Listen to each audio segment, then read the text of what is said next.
మాటిశెట్టి Kumaraswamy, Kothakonda. Telangana party పుట్టిన నుంచి ఈ పార్టీలే పనిచేయడం జరుగుతుంది. తెలంగాణ పార్టీ మీరన్నట్టుగానే ఉద్యమ పార్టీ. ఆ ఉద్యమ పార్టీ లోపల 14 సంవత్సరాలు మేము అందరము కలిసికట్టుగా పనిచేసినాము. తర్వాత పార్టీ తెలంగాణ పార్టీ 10 ఏళ్ళు అధికారంలోకి వచ్చింది.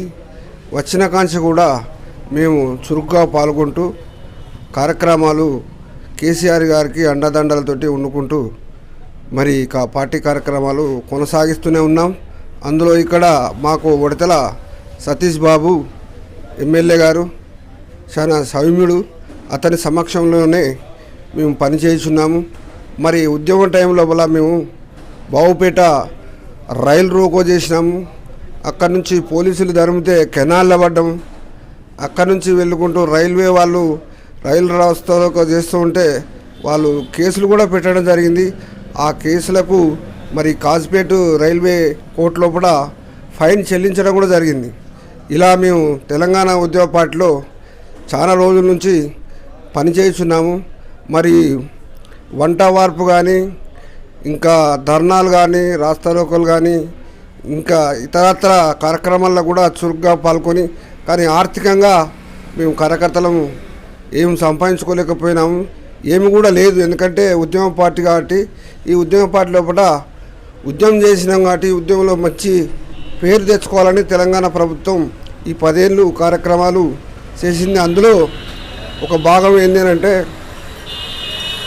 ఈ తెలంగాణ ప్రభుత్వం ఒక పేరు ఉండాలనే ఉద్దేశం కొద్దీ రైతుల గురించి రైతు భరోసా, రైతు బంధు, మరి ఈ వానాకాలం యాసంగి పెట్టుబడుల గురించి డబ్బులు, రుణమాఫీ, ఇవన్నీ కూడా ఇచ్చుకుంటూ రైతులకు ఎంతో మేలు జరుపుకుంటూ ఈ యొక్క తెలంగాణ ప్రభుత్వంలో కూడా కాళేశ్వరం ప్రాజెక్టు కూడా కట్టడం జరిగింది. నేను మొదట్లోపట ఫస్ట్ నుంచి రాజకీయం చేసుకుంటూ తెలంగాణ ఉద్యమంలో పాల్గొనుకుంటూ నేను ఎంపీటీసీగా గెలవడం జరిగింది. ఆ తర్వాత ఈ యొక్క కొత్తకొండ దేవస్థానం చైర్మన్గా ఒక 3 ఏళ్ళు చేయడం జరిగింది తెలంగాణ ప్రభుత్వం తరఫున. మరి మేము కూడా తెలంగాణ ప్రభుత్వం తరఫున ఎటువంటిది ఏది లేకుండా దేవస్థానం లోపల చైర్మన్ చేసుకుంటూ సేవ చేయడం కూడా జరిగింది. ఇప్పుడు 9 సంవత్సరాలు పరిపాలన చేసిన తర్వాత ఏ ప్రభుత్వానికైనా కొంచెం ప్రజలకు అనుసంధానం లోపల కొంచెం సమస్యలు వస్తూ ఉంటాయి.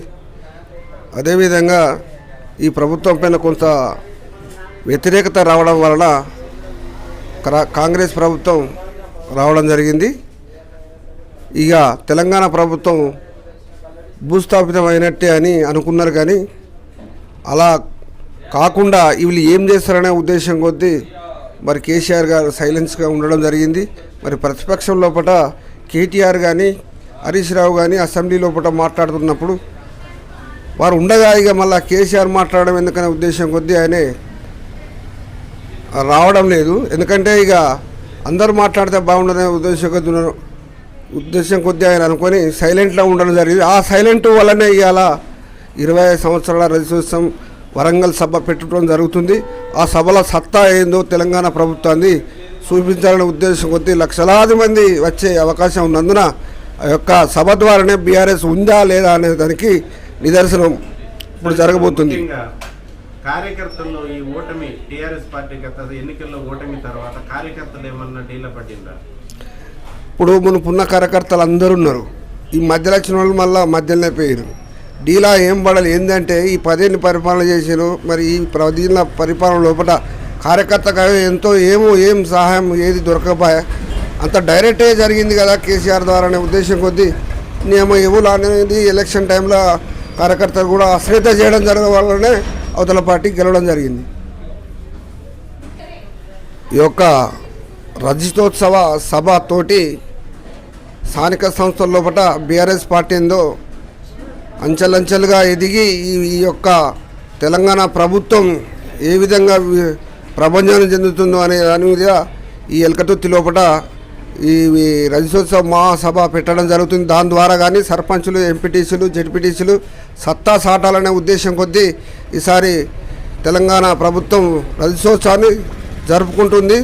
ఇది భారీ ఎత్తున జరిగే అవకాశం ఉంది. లక్షలాది మంది తరలి వచ్చే అవకాశం ఉన్నందున తెలంగాణ ప్రభుత్వము అనేది సూర్యుడు ఇటున్నంత సేపు తెలంగాణ ప్రభుత్వం అనేది ఉంటుంది.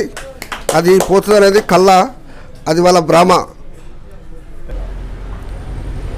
నా పేరు కుక్కరకొండ రాజు, బీఆర్ఎస్ గ్రామశాఖ అధ్యక్షుడిని, కొత్తకొండ. మేము బీఆర్ఎస్ పార్టీలో నా అనుభవం 20 సంవత్సరాల నుంచి కొనసాగుతుంది. మేము పార్టీ అధికారంలో లేనప్పుడు కూడా మేము పార్టీని పట్టుకొని ఉన్నాము, అధికారంలో వచ్చినాక కూడా మేము పార్టీని పట్టుకొని ఉన్నాము. ఇలా అధికారం ఉన్నా లేకున్నా మేము పార్టీతోనే ఉంటున్నాము. ఇలా మా పనిని చూసే మాకు పదవులు వస్తున్నాయి. ఈరోజు ప్రజాపాలన అన్నారు, ప్రజల పాలన లేదు, ఏ పాలన లేదు. ప్రజలకు పాలన అన్నారు, ప్రజల దగ్గర పోయి మాట్లాడే లేకుండా కమిషన్ పాలన నడుస్తుంది.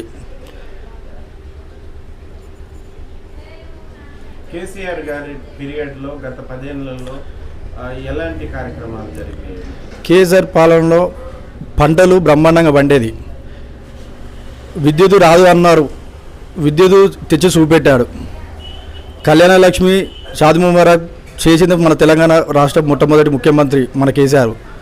ఇవాళ వాళ్ళు తులం బంగారం అని మాయమాటలు చెప్పి 6 గ్యారంటీలు అని చెప్పి వాళ్ళ అధికారంలోకి వచ్చి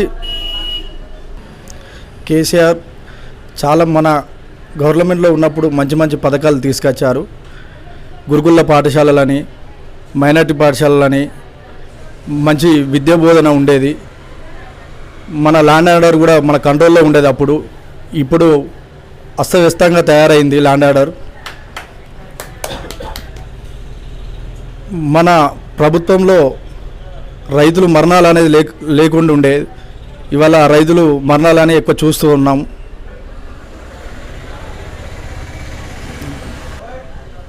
ప్రతి జిల్లాకు మెడికల్ కాలేజీ, కలెక్టర్ భవనాలు, ఇవన్నీ మనకు కేసీఆర్ మనకు తీసుకొచ్చాడు. కానీ ఎలక్షన్ టైంలో కొంచెం మిస్టేక్ వల్ల మనము డీలా పడ్డాము. ఇప్పుడు ఈ 25వ సిల్వర్ జూబ్లీ మీటింగ్ తర్వాత మనదే అధికారం వస్తుంది. తర్వాత మనం ఎంపీటీసీలు, సర్పంచులు, ఎంపీపీలు, జెడ్పీటీసీలు, జెడ్పీ చైర్మన్లు అన్నీ మనమే కైవసం చేసుకుంటాం. అందుకే ఈ సభ భారీ బందోబస్తు లక్షల మంది తరలి వస్తున్నారు. నా పేరు ఎర్రోజు వినయ్, మాది కొత్తకొండ గ్రామం, భీమదేవరపల్లి మండల్. నేను టీఆర్ఎస్వి విద్యార్థి విభాగంలో తెలంగాణ ఉద్యమ సమయంలో నేను నా వంతుగా యూత్ తరఫున అందరికీ తెలంగాణ ఉద్యమంలో పనిచేయడం జరిగింది. తద్వారా మన తెలంగాణ ఏర్పడిన తర్వాత 10 సంవత్సరాలలో కేసీఆర్ గారి నాయకత్వంలో అనేక సంక్షేమ పథకాలు, ప్రతి ఇంటికి అభివృద్ధి, ప్రతి ఊరికి అభివృద్ధి పథకాలు, ప్రతి ఇంటికి సంక్షేమ పథకాలను అందించిన మన కేసీఆర్ గారికి రుణపడి ప్రజలు ఉన్నారు. మన తెలంగాణ రాష్ట్రాన్ని సాధించి 24 సంవత్సరాలు పూర్తి చేసుకొని 20వ సంవత్సరంలో అడుగు పెడుతున్న శుభ సందర్భంలో ఈ తెలంగాణ రాష్ట్రంలో అతిపెద్ద మీటింగు వెలగతుర్తి మండలంలో ఉస్నాబాద్ నియోజకవర్గంలో ఒక 10 లక్షల మందితో రేపు 27వ తారీఖు, ఈ నెల 27వ తారీఖున పెద్ద ఎత్తున భారీ సంఖ్యలో ప్రజలు, యువకులు, మహిళలు, రైతులు తరిగిపోయే విధంగా మరొకసారి కేసీఆర్ గారికి బ్రహ్మరథం పట్టే విధంగా ప్రతి ఒక్కరూ, ఎందుకంటే మన కాంగ్రెస్ ప్రభుత్వంలో ఆయన 420 గ్యారంటీలలో ఒక గ్యారంటీ 420 గ్యారంటీలో మరియు 6 ఒక్క నిమిషం, ఈ సభ ఇండియా లెవెల్లో మన తెలంగాణ వైపు చూస్తుంది. ఎందుకంటే మన ఎలకతుర్తిలో ప్రతి ఒక్కరు పోయే విధంగా, ప్రతి కార్యకర్త, మహిళలు పోయి బ్రహ్మరథం బట్టి మళ్ళా సభ సక్సెస్ అయ్యే విధంగా ఏర్పాటు చేస్తున్నందుకు ధన్యవాదాలు. ముఖ్యంగా తెలంగాణ ప్రభుత్వం వచ్చిన తర్వాత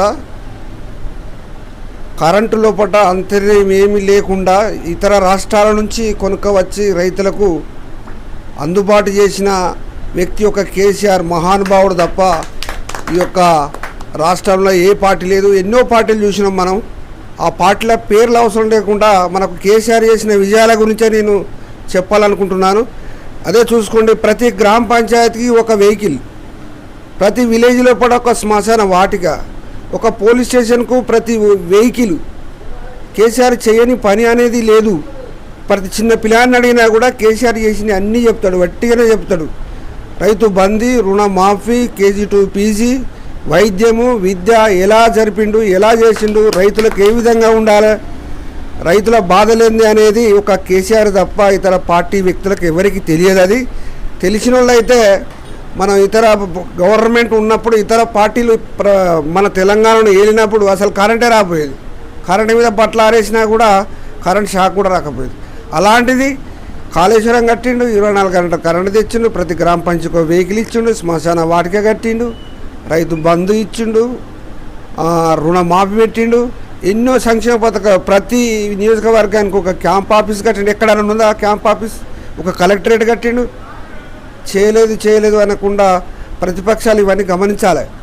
మన పార్టీ ఏం అభివృద్ధి చేస్తుంది అనేది మాట్లాడాలి తప్ప ప్రతిపక్షం ఉన్నది కదా అని ఇష్టానుసారంగా మాట్లాడితే ఆ పార్టీ ఎప్పుడున్నా పతనం అవుతుంది. జై తెలంగాణ, జై కేసీఆర్, జై సతీష్ బాబు.